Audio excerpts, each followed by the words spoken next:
I am lucky enough to start this evening with a State of the Chamber address, and so I just wanted to begin by saying thank you. This portion of the evening is all about you, our members and our friends, and how you've positively influenced and affected the Chamber. So thank you for being with us tonight. Thank you for your feedback, for your engagement, for your membership, and for your investment in our community. When the Chamber formed through 1928 and 1929, it was run strictly by volunteers. It wasn't until many years later that we had the ability to hire a staff and have an office. There have been hundreds of volunteers and board members over the years, and for anyone in the room who has served or is currently serving to help make the Chamber move forward in a positive direction, we thank you.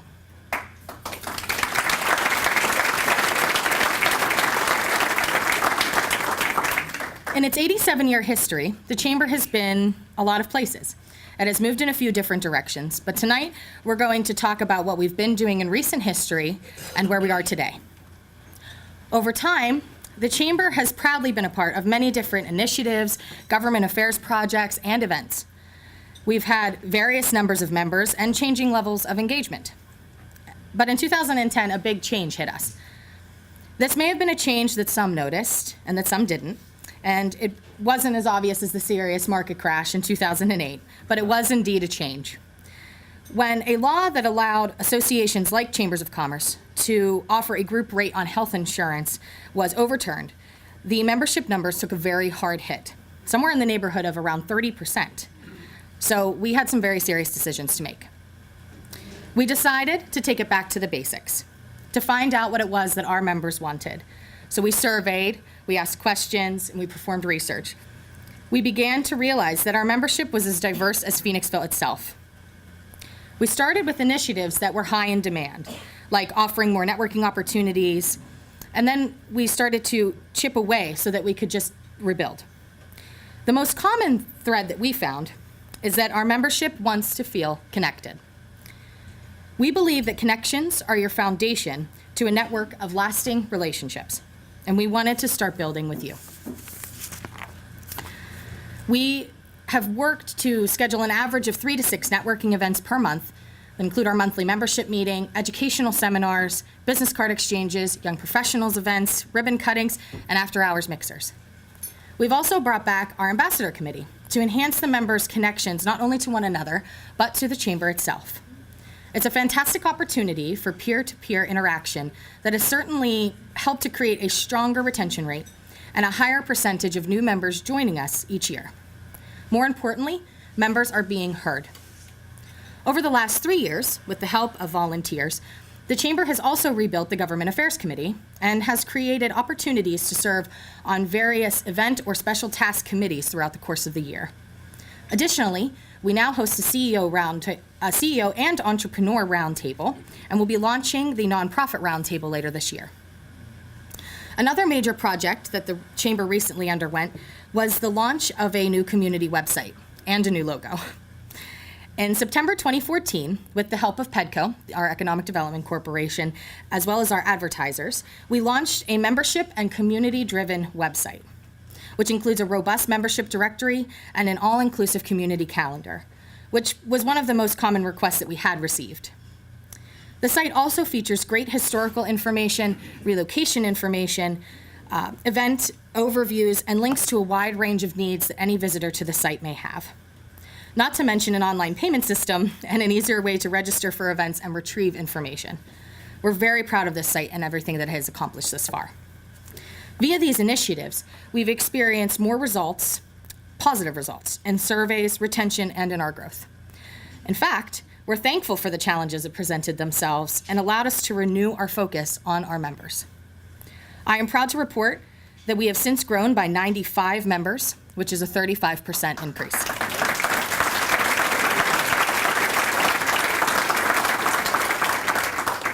The Chamber is in a very strong financial position due to fiscal responsibility, which has provided us with the ability to reserve programming and marketing dollars so that we can give back to our community. For example, events such as our charity gala have afforded us the chance to provide donations of as much as $5,000 a year to other nonprofits and charities right here in Phoenixville. But the Chamber has not limited its engagement to the business sector of Phoenixville. We are a part of the greater community as well. Where we feel we have a great benefit is in the positive growth of the community at large, and we feel that that will help raise up the businesses. Through Phoenixville First, which is comprised of the borough, the Chamber, PABA, our Downtown Business Association, with a table here tonight, thanks guys, and PADCO, our Economic Development Corp., along with other community leaders, we've been able to work on the creation of a comprehensive marketing program together as one. This has led to better communication and relationships, as well as the execution of some fantastic events in our town.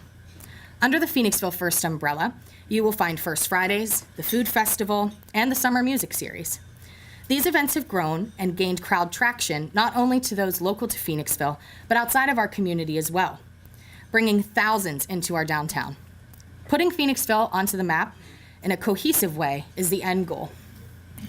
The Chamber is now also a part of a few other steering committees and groups that help us remain educated and connected about what's happening in the community and how we can best serve it.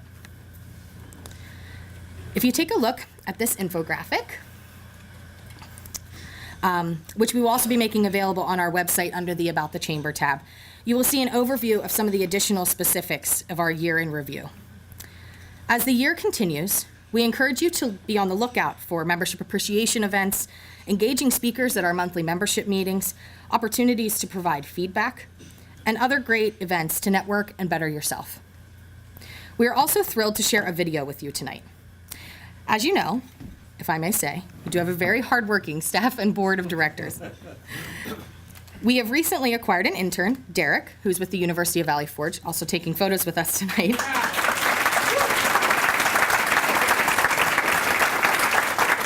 And he is as ambitious as the rest of us. When I sat down with Derek in October, I threw a very big idea at him in our very first meeting. And I am proud to say that an idea that began as a nugget 2 years ago now has a face and a name. Tonight, we are launching a new video project called Find It in Phoenixville.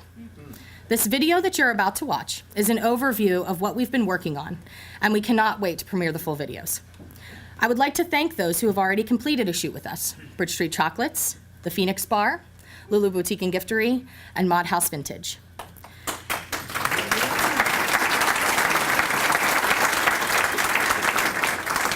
In tonight's video, you will also see shots of many other businesses who have, at this time, booked a session with us to come out and film their location.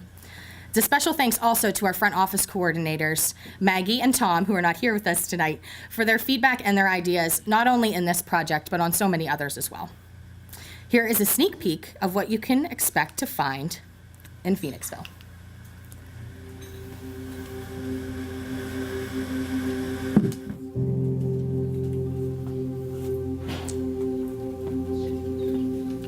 We had this idea to do something different.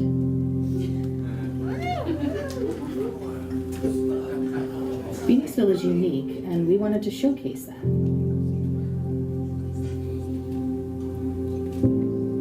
To do something here that was special.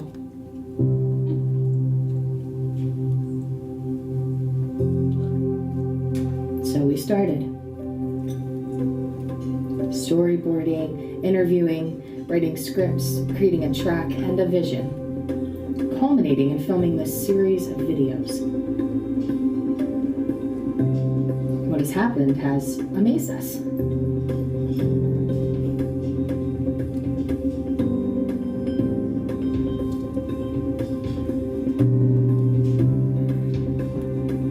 These are the stories of your colleagues, your neighbors, and your friends,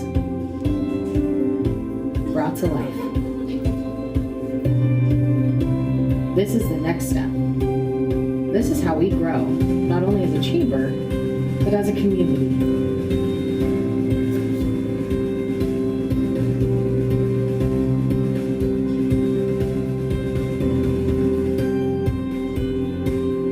I'm Ryan from the Phoenix. I'm Joan. And I'm Kelia, Lulu Boutique and Giftery. I'm Paul. And I'm Veronica of Mod House Vintage. I'm Gail Warner of Bridge Street Chocolates, and you can find us here in Phoenixville.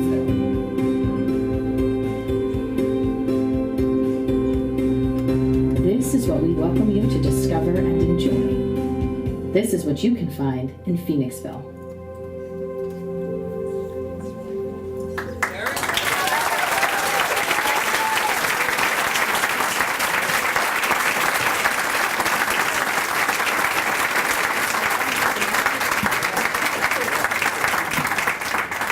Congratulations, Derek. I think they liked it. Yeah. Again, we want to thank you. Your membership in the Chamber supports efforts to make Phoenixville a strong community. We are deeply invested in being part of the team that brings positive connections, events, and activities into our community and into our region. We are here, we are listening, and we are all going places together. Thank you.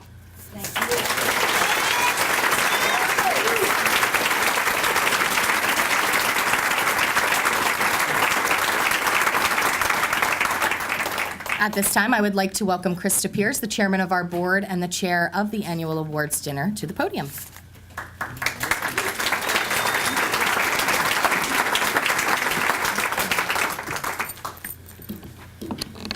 That's pretty intense to come after that. Great job. Am I? Feedback. Sorry. Okay. I'm pleased that you've chosen to spend your evening with us. At this time, I would like to begin the program by acknowledging our current board members who are in attendance this evening, and ask them to stand after I call their name. Dr. Lou Beccaria, Carol Buckwalter, John Colarusso, Lori Cunningham, Kathy Dietrich, Mary Foote, Megan Inman, Dr. Don Meyer, Mike Murray, Mike Poland, Ray Rodriguez, Dodie Strunk, and Stephanie Wazinski. Thank you so much. I have an absolutely fabulous board, and we couldn't do any of this without them. And also, importantly, I would like to acknowledge our past presidents and ask them to stand for a round of applause. In attendance this evening, we have Steve Giampetro, Charles Henry, Tammy Klotzbach, and Robert Ryan. So thank you.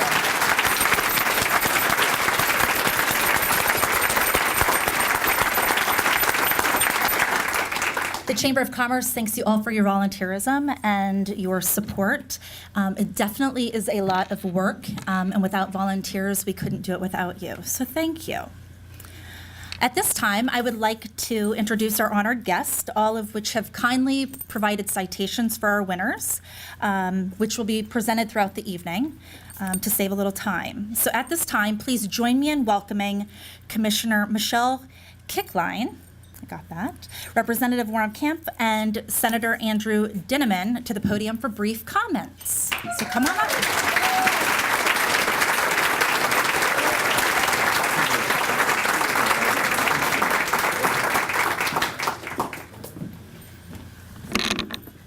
Thank you, Krista, and to everyone. What an incredible turnout tonight. This is just such an awesome organization. And I am so impressed by the smiles and the togetherness and the commitment that I feel in this place. So to Krista and to Jessica and to all of you, congratulations. You've done such a wonderful job. And I would say this about Phoenixville. I was thinking about some of the honorees tonight. So many of the people in this room are the leaders that have made this place kind of rise from the ashes. Pardon me. But they're also friends of one another. They're supporters of one another. As leaders, you achieve something, but in this place, you enjoy, you support the achievements of your fellow leaders in Phoenixville. And I don't think you find that everywhere else. So it is an incredible fabric of people here, and I'm just lucky to be part of it in some small way and to witness the wonder that you're creating. So to all the honorees and to all of you for making this place so great and better every day, congratulations, and thanks for letting me watch.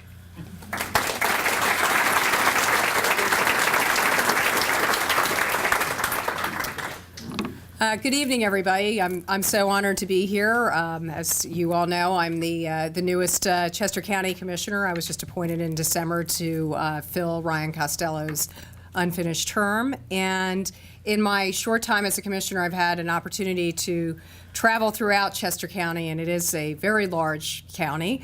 But one of the things that I'm so pleased about being here tonight is I am a neighbor. I'm a Tredyffrin Township native. And for many years actually sent my children to preschool while it was temporarily housed in Phoenixville at the Montessori Children's House of Valley Forge, which is now located in a beautiful new facility in Valley Forge. And in my time coming to Phoenixville with my children, I really was able to see the renaissance and the energy that so many of you have put into this community. It really, truly is a jewel, and as I work with so many people like Senator Dinniman on so many projects throughout the county where we have other boroughs that are struggling, you in Phoenixville and what you're doing here in this room and every day when you go to work in your organizations really is a beacon of light to many of the other communities as to what you can do for rebirth and revitalization. So I think, the honor and the citations that I have here from Commissioner Farrell and Commissioner Kazone and I are really a tribute to what you've done here. So thank you very much, and I'm so pleased to be here.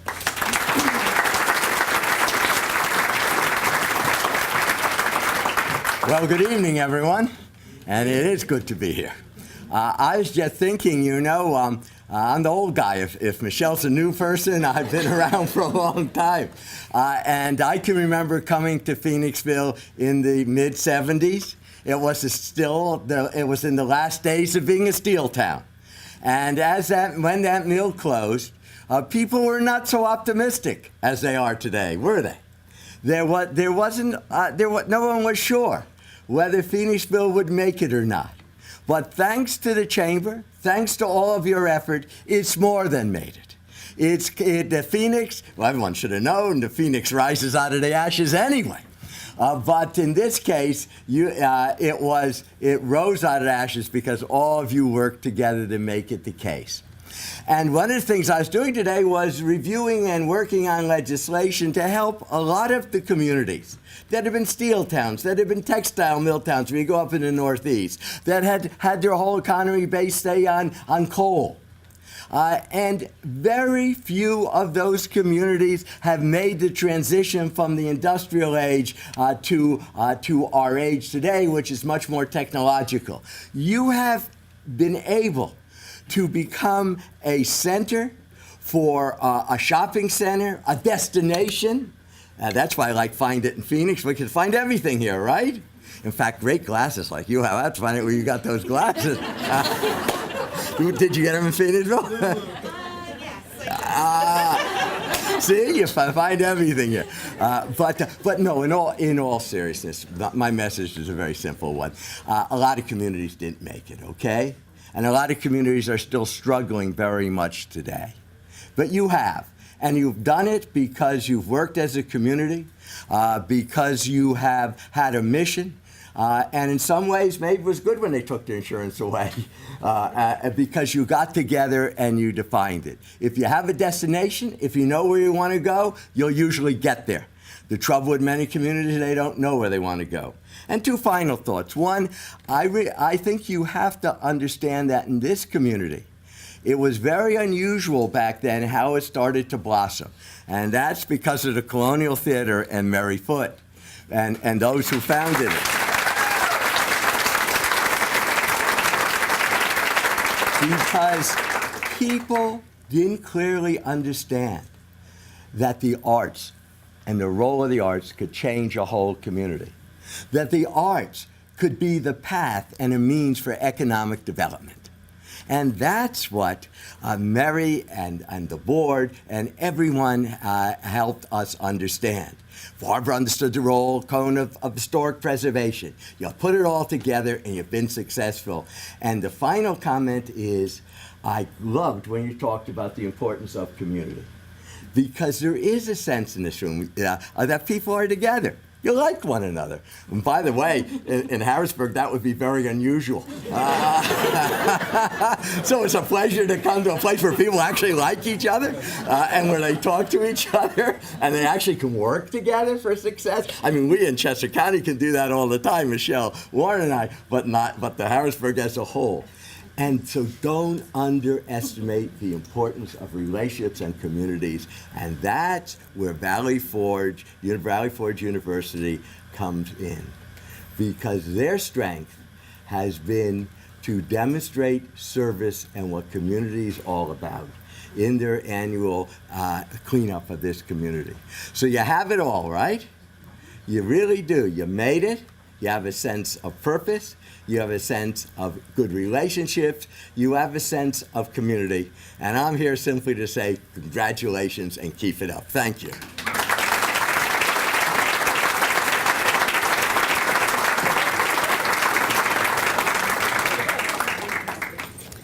Thank you. Thank you. This evening is special because we take time out of our hectic schedules to pause and recognize those who make our community absolutely fabulous. Our winners tonight are fearless, forward-thinking, and dream of a better tomorrow. And their dreams make us better and help us achieve more year after year after year. This is my 5th year standing up here, and every year I am surprised that we just keep excelling and excelling and excelling. It's great momentum. We are absolutely blessed to work and live in a community with tremendous history and growth potential, but we are even more blessed to have the people that we do. Tonight, we're going to take the time and honor the special people who make this community great. At this time, please join me in welcoming John Keenan from the Kiwanis Club. He will be giving out the Kiwanis Youth Service Award. Thank you, John. Thank you. Thank you very much. And I love the video. That was wonderful. Each year, the Kiwanis Club of Phoenixville presents the $1,000 Kiwanis Youth Service Award to an organization who improves the lives of children or youth in the Phoenixville area. The Kiwanis, as many of you know, do things all year round with the kids of the community, and we invite everybody in the summer, during the summer in the Children's Plaza, to come down and visit and enjoy the programs every Saturday morning. But today we're here and we're pleased to announce that this year's recipient of the Phoenixville Area Youth Award is going to go to the Children's Learning Center. And coming up to...